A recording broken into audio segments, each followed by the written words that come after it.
আসসালামু আলাইকুম।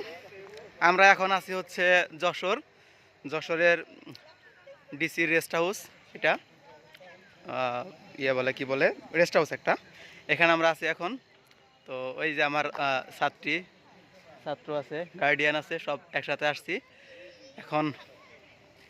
কালকে হচ্ছে পরীক্ষা, আজকে আগেই আসছি, এসে ওরা রেস্ট নিবে, তারপরে হচ্ছে একটু পড়াশোনা করবে, সকালে পরীক্ষা দিয়ে আবার এখান থেকে ব্যাগ দিব।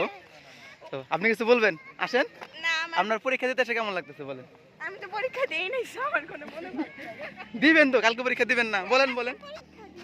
আমি তো আজকে দেই না, আপনি তো বলতেছেন আজকে পরীক্ষা দেব। আমি বলছি পরীক্ষা দিতে আইসা আপনার কেমন লাগতেছে বলেন। কিন্তু আমি শুনছি যে দিয়ে কেমন লাগতেছে। আপনি নাকে ডাক্তার দেন, কানে বেশি শুনেন।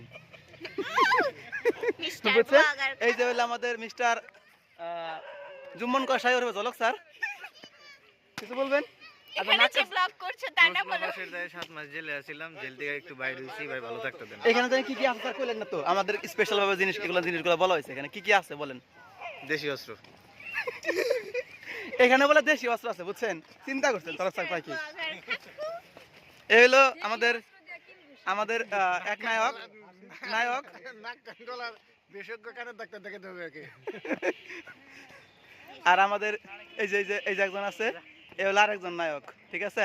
এই দেখেন, এইভাবে দেখায় আমাদের স্যার, শ্রদ্ধেয় স্যার, মিস্টার জেফ স্যার। উনি আসছে, উনি হলো চশমা মাঝে মাঝে কপালে রাখে।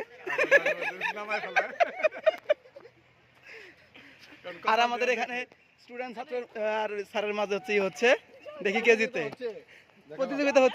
প্রতিযোগিতায় কে জিতে দেখতে হবে। স্যার জিতে না ছাত্র জিতে?